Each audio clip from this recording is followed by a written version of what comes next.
jika kita bisa melompat ke masa depan dan membuka mata kita tepat pada tanggal 1 Januari tahun 2050. Apa hal pertama yang akan kita lihat? Apakah kita akan melihat kota-kota terapung yang melayang di atas awan, mobil-mobil terbang yang membelah langit malam, atau justru sebuah pemandangan distopia di mana manusia harus mengenakan masker oksigen khusus hanya untuk berjalan keluar rumah?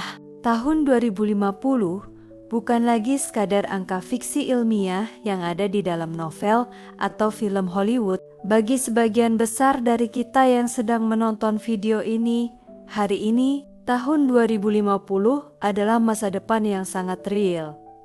Sebuah garis waktu di mana kita, anak-anak kita, atau cucu kita akan benar-benar hidup dan menua di sana. Pertanyaannya, seberapa jauh dunia yang kita kenal sekarang akan bergeser dalam kurun waktu hampir seperempat abad ke depan? Namun, sebelum kita terbang terlalu jauh ke dalam imajinasi masa depan, mari kita tarik napas dalam-dalam dan melihat realita pahit yang sedang kita hadapi di masa sekarang. Kita semua hari ini hidup di bawah bayang-bayang kecemasan global yang luar biasa besar. Kita menyaksikan bagaimana krisis iklim bukan lagi sekadar prediksi sains, melainkan pola cuaca ekstrem yang merusak panen dan menaikkan permukaan air laut setiap tahunnya. Kita melihat bagaimana kota-kota besar kita semakin padat, polusi udara yang mencekik paru-paru, hingga ketakutan eksistensial tentang bagaimana kecerdasan buatan dan otomatisasi perlahan tapi pasti mulai menggeser peran manusia di berbagai sektor pekerjaan. Masalah terbesar kita saat ini adalah kepasrahan. Banyak dari kita merasa bahwa masa depan sudah ditentukan, bahwa bumi ini sedang menuju kehancuran, dan kita tidak punya kekuatan untuk mengubah arah kompas peradaban ini. Rasa takut itu sangat manusiawi. Ketika kita melihat dunia hari ini melalui layar ponsel, informasi yang kita terima seringkali dipenuhi dengan narasi kehancuran. Tetapi sejarah manusia selalu ditulis oleh mereka yang menolak untuk menyerah pada keadaan. Hari ini, kita tidak akan membahas prediksi masa depan secara dangkal atau sepotong-sepotong. Kita akan mengupasnya secara mendalam dan mengalir tentang bagaimana wajah dunia di tahun 2050 dari segi lingkungan, teknologi, dan tatanan sosial, serta apa yang bisa kita lakukan hari ini agar masa depan tersebut menjadi tempat yang layak untuk ditinggali.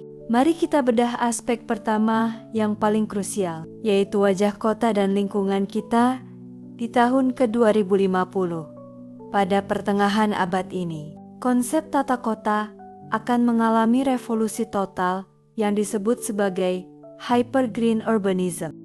Karena tuntutan target emisi nol karbon atau net zero emission, kota-kota besar tidak lagi berupa hutan beton yang gersang dan berasap. Gedung-gedung pencakar langit di tahun 2050 akan dilapisi oleh panel surya transparan yang berfungsi sebagai jendela sekaligus sumber energi, dan dinding-dinding luarnya akan ditumbuhi oleh tanaman vertikal rekayasa genetika yang mampu menyerap polusi 10 kali lebih efektif dari pohon biasa. Jalan-jalan raya yang dulu bising oleh suara mesin bensin akan berubah menjadi senyap, digantikan oleh transportasi publik berbasis magnetik otomatis dan kendaraan listrik otonom yang saling berkomunikasi melalui jaringan nirkabel super cepat untuk mencegah kecelakaan.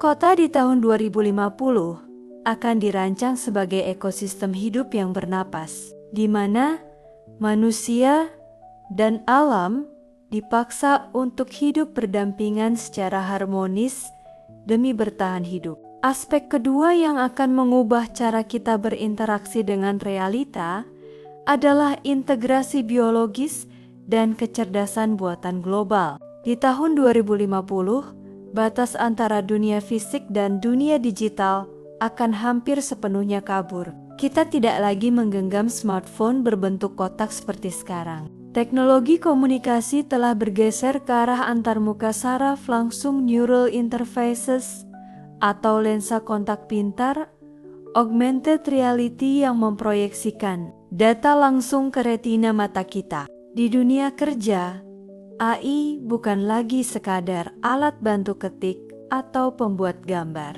melainkan sebuah entitas kolaborator yang mengelola seluruh sistem logistik, pemerintahan, dan analisis sains bumi. Manusia di tahun 2050 tidak lagi dihargai karena kemampuan mereka menghafal data atau melakukan tugas teknis repetitif, melainkan karena kemampuan mereka dalam memimpin, berempati, dan mengambil keputusan etis yang tidak bisa direplikasi oleh barisan kode biner AI. Aspek ketiga yang tidak kalah ekstrem adalah revolusi pangan dan sumber daya. Dengan populasi bumi yang diprediksi mendekati angka 10 miliar jiwa di tahun 2050, metode pertanian tradisional yang menghabiskan lahan luas dan air bersih tidak akan lagi sanggup memenuhi kebutuhan perut manusia. Solusinya, sebagian besar makanan yang dikonsumsi manusia di tahun 2050 akan lahir dari laboratorium-laboratorium canggih dan pabrik vertikal dalam ruangan vertikal. Farming, daging potong dari peternakan konvensional akan menjadi barang mewah yang sangat mahal karena dampak emisi gas metananya. Sebagai gantinya, masyarakat tahun 2050 akan terbiasa mengonsumsi daging kultivasi seleb ground meat yang tekstur dan nutrisinya 100% sama dengan daging asli, namun diproduksi tanpa perlu menyembelih satu ekor hewan pun. Air bersih pun tidak lagi diambil dari tanah yang kian mengering, melainkan dari fasilitas desalinasi air laut bertenaga energi bersih tak terbatas yang dialirkan secara masif ke seluruh penjuru benua. Mendengar gambaran tadi, dunia tahun 2050 bisa terlihat seperti sebuah utopia yang sangat indah. Namun, ia juga menyimpan potensi distopia yang mengerikan jika kita gagal mengelolanya. Jika teknologi pangan dan AI hanya dikuasai oleh segelintir korporasi raksasa, kita akan melihat jurang kesenjangan sosial terbesar dalam sejarah, di mana sebagian manusia hidup dalam kemewahan teknologi tinggi, sementara sebagian lainnya kelaparan di wilayah yang hancur akibat perubahan iklim. Solusi untuk memastikan tahun 2050 menjadi masa depan yang inklusif dan adil membutuhkan langkah-langkah nyata yang harus kita ambil mulai dari detik ini juga. Langkah pertama yang paling mendesak adalah transisi radikal ke pola pikir berkelanjutan circular economy. Kita harus menghentikan budaya konsumtif pakai lalu buang yang menjadi akar dari kehancuran lingkungan saat ini.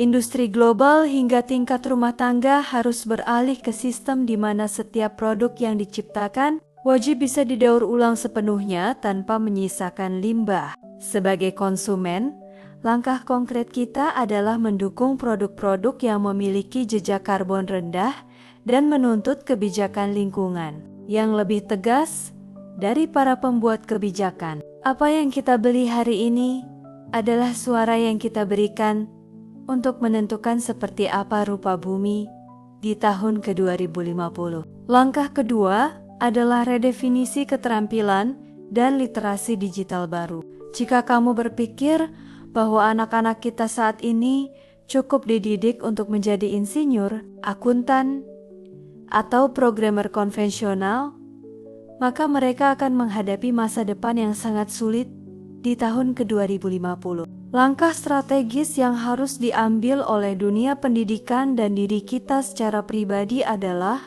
mengasah kemampuan yang disebut human-centric skill. Kita harus belajar bagaimana cara mengarahkan AI, memahami etika teknologi, berpikir kritis lintas disiplin ilmu, serta memiliki fleksibilitas mental yang tinggi agar bisa terus beradaptasi ketika industri berganti wajah setiap beberapa tahun sekali. Langkah ketiga adalah investasi pada ketahanan komunitas lokal. Masa depan tahun 2050 akan sangat bergantung pada seberapa kuat jaringan sosial di tingkat paling bawah. Kita harus mulai membangun kemandirian energi dan pangan di komunitas kita sendiri. Misalnya dengan mulai memanfaatkan panel surya skala rumahan atau menggalakkan urban farming di lingkungan tempat tinggal. Langkah kecil ini bukan hanya membantu mengurangi beban bumi saat ini, tetapi juga melatih insting kolaborasi kita sebagai manusia yang akan sangat dibutuhkan ketika dunia masa depan menjadi semakin kompleks dan penuh ketidakpastian. Teman-teman, tahun 2050 bukanlah sebuah tempat asing yang letaknya jauh di luar jangkauan kita. Tahun 2050 adalah akumulasi dari setiap keputusan kecil yang kita ambil hari ini.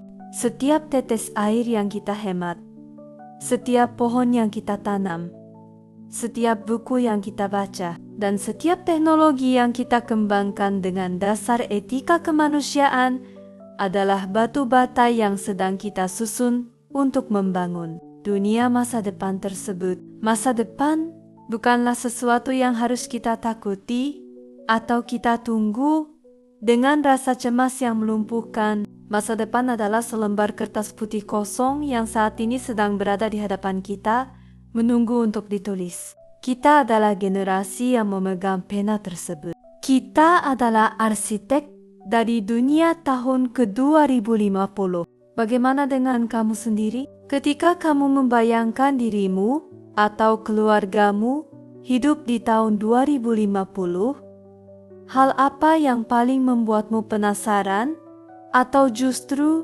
paling membuatmu khawatir? Apakah kamu siap mencicipi daging hasil kultivasi laboratorium? Atau kamu lebih memilih teknologi lensa kontak pintar yang menyatu dengan matamu? Jika kamu menyukai tayangan edukasi yang mendalam, berbobot, dan mengalir santai seperti ini tentang sains, masa depan, dan perjalanan peradaban manusia, pastikan kamu selalu mendukung channel ini. Caranya sangat mudah. Silakan klik tombol subscribe, nyalakan lonceng notifikasinya agar kamu tidak ketinggalan video-video seru lainnya. Dan berikan like pada video ini jika kamu merasa mendapatkan sudut pandang baru.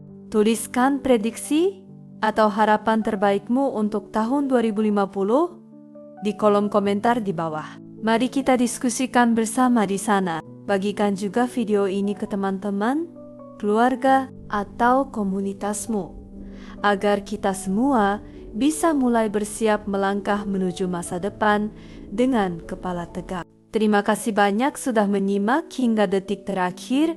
Teruslah menjaga rasa ingin tahumu, dan sampai jumpa di video berikutnya.